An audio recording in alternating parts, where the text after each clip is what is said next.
रूस के हमले से यूक्रेन एक बार फिर दहल चुका है। इसके पीछे की वजह बताएंगे। तो देखिए, यूक्रेन के छोटे से शहर में बड़ी मिसाइल दागकर रूस ने एक रिहायशी इलाके को बारूद में तब्दील कर दिया। इस हमले में गुस्साए यूक्रेन ने 24 घंटे में रूस से बदला लेने का ऐलान कर दिया है।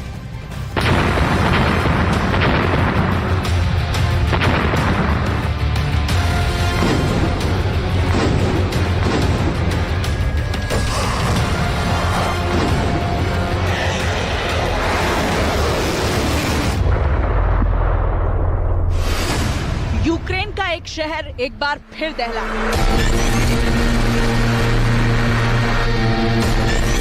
नाम है निप्रो।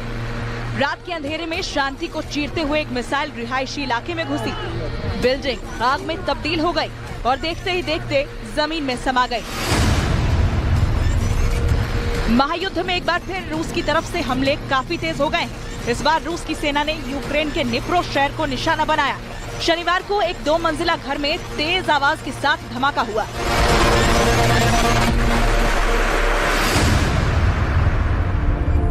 पश्चिमी मीडिया की रिपोर्ट के मुताबिक इस हमले में 5 बच्चों सहित 20 लोग जख्मी हो गए हैं और अब भी मलबे में कई लोगों के दबे होने का दावा किया जा रहा है। रूस के इस घातक हमले को ज़ेलेंस्की निजी हमला बता रहे हैं। ज़ेलेंस्की ने इस हमले का एक वीडियो भी शेयर करते हुए पुतिन को टारगेट किया है। ज़ेलेंस्की ने कहा कि विस्फोट के बाद लोग मलबे के नीचे दबे हैं। रूस ने एक बार फिर साबित कर दिया कि वो एक आतंकवादी देश है। रूस की तरफ से हर दिन हो रहे हमलों का यूक्रेनी सेना सामना कर रही है और नेटो से मिले एंटी मिसाइल सिस्टम कई हमलों को नाकामयाब कर रहे हैं और यूक्रेन की सेना यूक्रेन के लोगों के लिए कवच बनी हुई है, जिसके लिए ज़ेलेंस्की ने एक बार फिर यूक्रेन की सेना का शुक्रिया अदा किया। Які відзначились найбільше на передовій чи у захисті нашого неба за добу або за тиждень. А сьогодні більш персональна подяка конкретним воїнам. Маємо пам'ятати усі, що наша оборона, наші वहीं रूस की सेना का दावा है कि युद्ध भले ही जारी हो, सेना भले ही आक्रामक हो, लेकिन उनका टारगेट नागरिक इलाके नहीं है। यही नहीं, रूसी सेना ने आरोप लगाया कि यूक्रेनी सेना ने डोनेट्स्क इलाके में MLRS से एक साथ 30 रॉकेट दागकर तबाही मचाने की कोशिश की। इस हमले में कई लोगों के जख्मी होने का दावा है। यानी तबाही की तस्वीर वही पुरानी है। हमले दोनों ही देशों की तरफ से जारी है।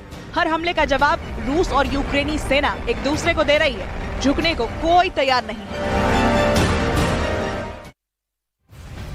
रूस के खिलाफ यूक्रेन की सेना अब मुखर हो चुकी है। ज़ेलेंस्की ने खुल्लम खुल्ला ऐलान कर दिया है। दरअसल ऐलान इस बात का किया गया कि यूक्रेन के कब्जे वाले इलाकों पर चढ़ाई के लिए सेना पूरी तरह से तैयार है। ज़ेलेंस्की का ये चैलेंज महायुद्ध के महाविध्वंसक होने का संकेत दे रहा है।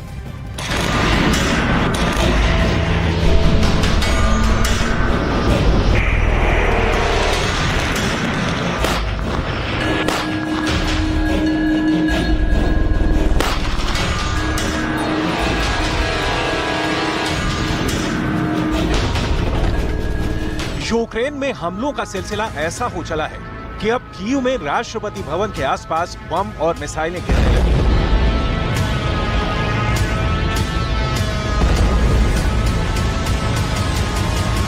खेरसोन से लेकर क्राइमिया तक जंग इस तरह से लड़ी जा रही है जैसे इसे पुतिन जल्दी से जल्दी खत्म करना चाहते हैं।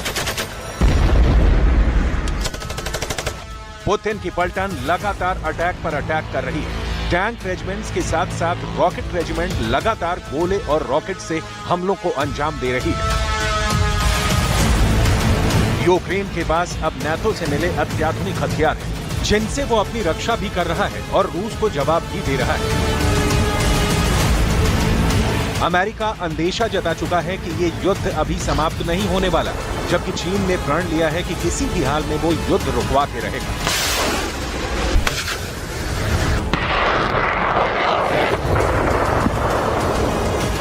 लेकिन लगता नहीं कि ये युद्ध अभी रुकने वाला है, क्योंकि रूस लगातार इस युद्ध में नए हथियार उतार रहा है और कहीं ज्यादा खतरनाक हथियारों से हमला कर रहा है। यहाँ तक कि ऐसे हथियारों का इस्तेमाल हो रहा है जो अब तक इंसानी इतिहास में कभी भी कहीं भी जंग में इस्तेमाल नहीं हुए थे।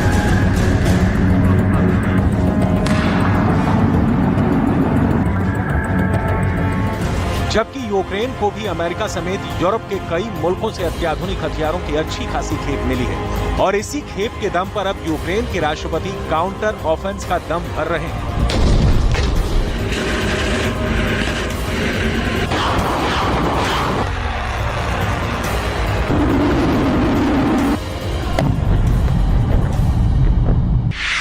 ज़ेलेंस्की ने की बड़ी तैयारी।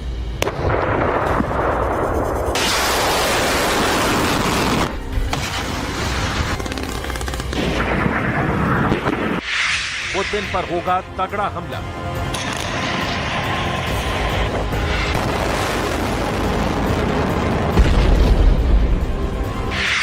रूस का कब्जा हटाने की कसम।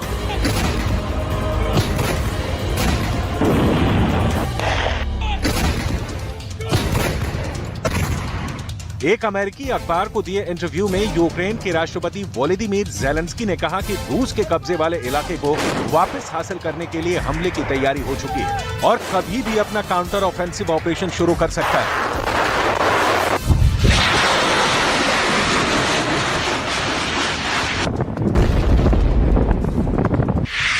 हम रूस के कब्जे वाले क्षेत्र पर फिर से कब्जा करने के लिए अपने लंबे समय से प्रतीक्षित जवाबी हमले को शुरू करने के लिए तैयार हैं। हम दृढ़ता से मानते हैं कि हम सफल होंगे। हालांकि मुझे नहीं पता कि इसमें कितना समय लगेगा, लेकिन हम इसे करने जा रहे हैं और हम तैयार हैं।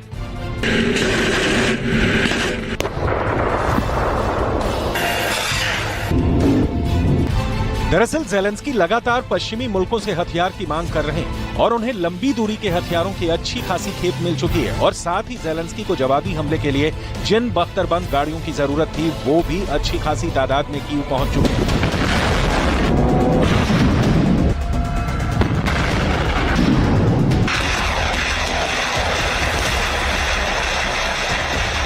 वहीं रूस के हमलों को रोकने के लिए रक्षा कवच के तौर पर अमेरिका, ब्रिटेन और जर्मनी से दुनिया के सबसे अच्छे माने जाने वाले एयर डिफेंस सिस्टम भी युद्ध के मैदान में उतर चुके हैं।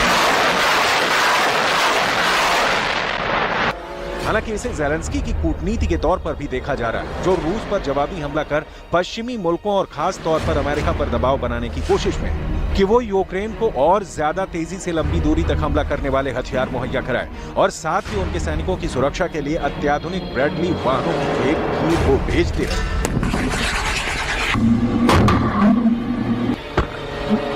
Адам, які відзначились найбільше на передовій чи у захисті нашого неба за добу або за тиждень. А сьогодні більш персональна подяка конкретним воїнам. Маємо пам'ятати усі, що наша оборона, наші активні